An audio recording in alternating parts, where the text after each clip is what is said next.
Hai, Assalamualaikum warahmatullahi ta'ala wabarakatuh dan salam sejahtera saya ucapkan kepada semua para penonton yang dikasihi. Pada hari ini, saya akan membuat video mengenai peranan guru pendidikan khas masalah penglihatan. Namun, sebelum kita pergi ke hadapan, saya akan memperkenalkan diri saya. Nama diberi Wan Nurul Uliana binti Wan Kamaluddin. Saya berasal daripada Temeloh, Pahang. Saya merupakan pelajar semester 6 iaitu tahun akhir di Universiti Pendidikan Sultan Idris, Tanjung Malim, Perak. Saya mengambil program Ijazah Sarjana Muda Pendidikan iaitu Pendidikan Khas dengan kepujian. Saya mengambil pengkhususan masalah penglihatan. Semasa program ini ditawarkan, kami mempunyai pilihan sama ada ingin mengambil pengkhususan masalah penglihatan ataupun masalah pendengaran. Saya sangat tertarik dan berminat untuk mempelajari bagaimana tulisan Braille ingin dibaca dan juga macam mana strategi untuk mengajar murid-murid masalah penglihatan di sekolah. Sekian dari saya. Seterusnya kita akan pergi ke slide kedua iaitu mengenai apa itu masalah penglihatan.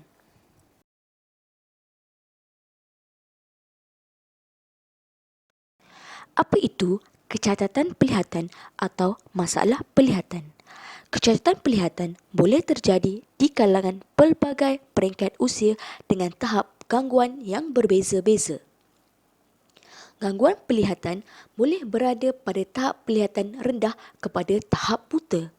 Di Malaysia, keadaan buta untuk semua peringkat meliputi 0.2% dan tahap penglihatan yang rendah meliputi 2.44% daripada jumlah penduduk berdasarkan National Eye Survey 1996. Kecacatan penglihatan ini di kalangan kanak-kanak berumur antara 7 hingga 15 tahun adalah 0.1% berdasarkan Refractive Error Study in Children 2003. Gangguan pada kornea, kanta, kilemaka, retina dan saraf optik boleh menyebabkan kecacatan penglihatan. Bilakah seseorang itu dikatakan mengalami cacat penglihatan? Menurut World Health Organization, seseorang itu dianggap mengalami kecacatan penglihatan apabila penglihatan mata yang lebih kurang daripada 3/60 setelah dibetulkan dengan sebarang alat yang terdapat pada masa kini seperti cermin mata dan sebagainya. Tahap medan penglihatan visual field kurang dari 10 darjah pada kedua-dua belah mata. Kebanyakan orang yang cacat penglihatan masih mempunyai sedikit penglihatan. Walaupun mereka menggunakan tongkat, tidak bermakna mereka tidak dapat melihat apa-apa pun. Program pendidikan khas bermasalah penglihatan dilaksanakan oleh Kementerian Pelajaran Malaysia bagi membantu murid-murid yang bermasalah dalam penglihatan dengan keperluan khas yang disediakan. Menerusi program ini, murid yang mengalami masalah penglihatan akan menerima pendidikan yang selesa dan bersesuaian dengan kemampuan mereka. Program integrasi bermasalah penglihatan ini ditempatkan di sekolah-sekolah pendidikan khas dan di sekolah-sekolah harian biasa menerusi program pendidikan khas integrasi. Murid-murid boleh mengikuti program pendidikan khas integrasi di sekolah harian biasa di mana mereka akan belajar sepenuh atau separuh masa bersama-sama murid normal yang lain yang sebaya dengan mereka di dalam kelas dengan mengikuti kurikulum yang sama. Seperti murid normal yang lain, murid program pendidikan khas integrasi ini juga diajar oleh guru-guru aliran perdana bagi setiap mata pelajaran yang diambil kerana menggunakan pendekatan inklusif. Ini bertujuan untuk memberi peluang kepada murid bermasalah penglihatan untuk berinteraksi dalam aspek sosial dan akademik dengan aliran perdana. Perbezaannya, pembelajaran murid bermasalah penglihatan dan murid normal adalah dari segi kaedah pembelajaran di mana murid bermasalah penglihatan akan didedahkan dengan penggunaan alat-alat bantu mengajar yang bersesuaian supaya memperoleh pencapaian yang optimum. Jadi, guru-guru perlu sedar bahawa perkembangan murid khas dan murid normal adalah berbeza kerana kelainan keupayaan mereka. Selaras dengan falsafah pendidikan khas, iaitu pendidikan khas di Malaysia adalah suatu usaha yang berterusan untuk melahirkan insan yang berkemahiran, berhaluan, berupaya, beriman, berdikari, mampu merancang dan menguruskan kehidupan serta menyedari potensi diri sendiri sebagai seorang individu dan ahli masyarakat yang seimbang dan proaktif selaras dengan falsafah pendidikan kebangsaan.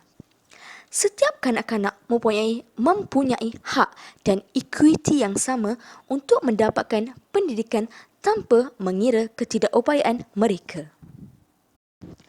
Hal ini kerana kanak-kanak perlu diberi peluang untuk mengembangkan potensi mereka melalui pendidikan vokasional bagi menghasilkan insan yang berkemahiran ke arah meningkatkan kualiti hidup. Jadi, semua kanak-kanak berkeperluan khas berpeluang untuk menerima akses pendidikan yang relevan dan sesuai dengan keupayaan mereka. Adalah menjadi tanggungjawab ibu bapa untuk menghantar kanak-kanak yang kurang upaya untuk mendapat pendidikan di sekolah yang disediakan oleh pihak Kementerian Pendidikan. Di sekolah, ibu bapa tidak perlu bimbang kerana murid khas diajar berdasarkan kebolehan dan keperluan mereka, bukan pada kategori dan jenis kecacatan mereka. Namun, bagi murid yang berpotensi, sebolehnya perlu ditempatkan secara inklusif di sekolah aliran perdana supaya dapat mengembangkan potensi diri ke tahap optimum dan lebih berdaya saing. Penglihatan dalam pengurusan. Pertama, guru resos perlu memberi bahan-bahan cetakan biasa seperti buku-buku teks, soalan-soalan ujian dan bahan tambahan mengikut keperluan dan kesesuaian. Kedua, guru resos perlu menulis pindah bahan-bahan braille yang dihasilkan oleh murid untuk diperiksa oleh guru mata pelajaran. Yang ketiga, guru resos perlu menyediakan gambar rajah timbul secara manual atau dengan bantuan komputer. Yang keempat, guru resos perlu menyediakan bahan-bahan cetakan besar dan gambar rajah khas untuk murid penglihatan terhad low vision. Yang kelima, guru resos perlu merakamkan pelbagai bahan audio bagi membantu pengajaran dan pembelajaran murid di luar masa belajar atau di rumah. Seterusnya, guru resos perlu menyelenggara peralatan pendidikan khas. Yang terakhir, guru resos perlu bekerjasama dengan guru lain di sekolah untuk membantu murid bermasalah penglihatan dari segi hal ehwal kebajikan dan kesihatan. Peranan guru resos terhadap murid bermasalah penglihatan dalam pengajaran dan pemudahcaraan. Yang pertama ialah guru resos perlu mengajar murid bermasalah penglihatan secara individu atau berkumpulan di bilik resos sama ada sebelum atau serentak atau selepas masa pengajaran dan pemudahcaraan di kelas biasa bagi topik-topik tertentu yang sukar diikuti oleh murid bermasalah penglihatan selaras dengan keperluan individu murid.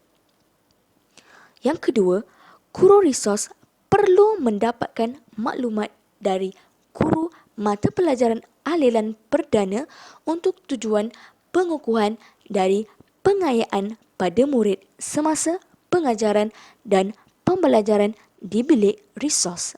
Yang ketiga, guru resos perlu mengenal pasti, menyelaras dan mengambil tindakan sewajarnya berkaitan setiap perkembangan semasa dalam aspek keperluan kurikulum serta pentaksiran yang melibatkan kepentingan murid bermasalah penglihatan.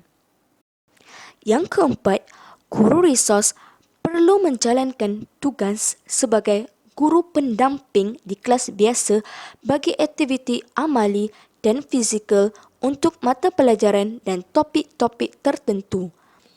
Seterusnya, guru resos perlu mengajar kemahiran membraille kepada murid yang memerlukan. Kemudian, guru resos perlu menjalankan latihan penglihatan terhad low vision bagi murid yang masih ada sisa penglihatan. Seterusnya, guru resos perlu menjalankan latihan orientasi dan mobility.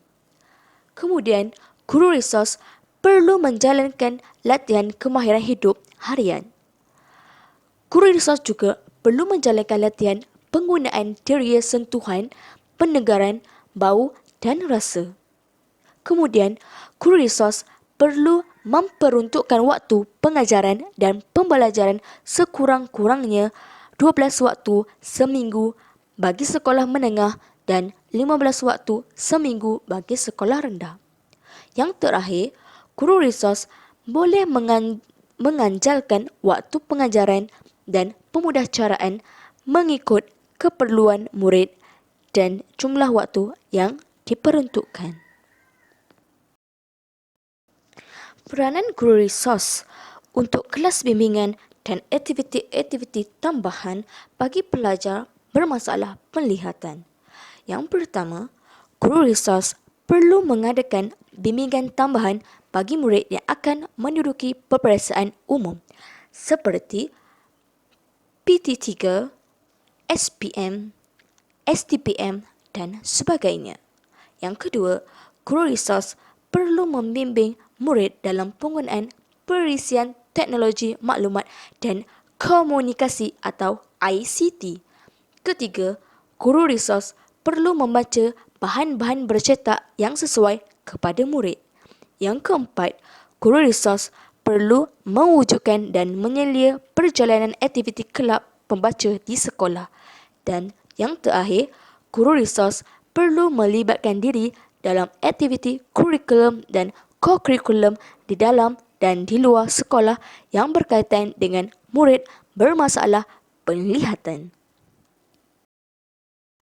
Kesimpulannya, objektif guru resos terhadap murid bermasalah penglihatan ialah melaksanakan aktiviti pengajaran dan pemudahcaraan dengan lebih berkesan terhadap murid-murid khas.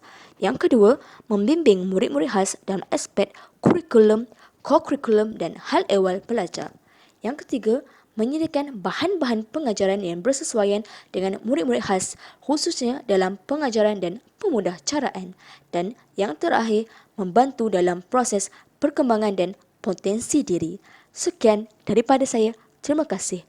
Semoga video yang saya buat ini memberi manfaat kepada semua pendengar yang sedang melihat video ini. Sekian daripada saya. Terima kasih.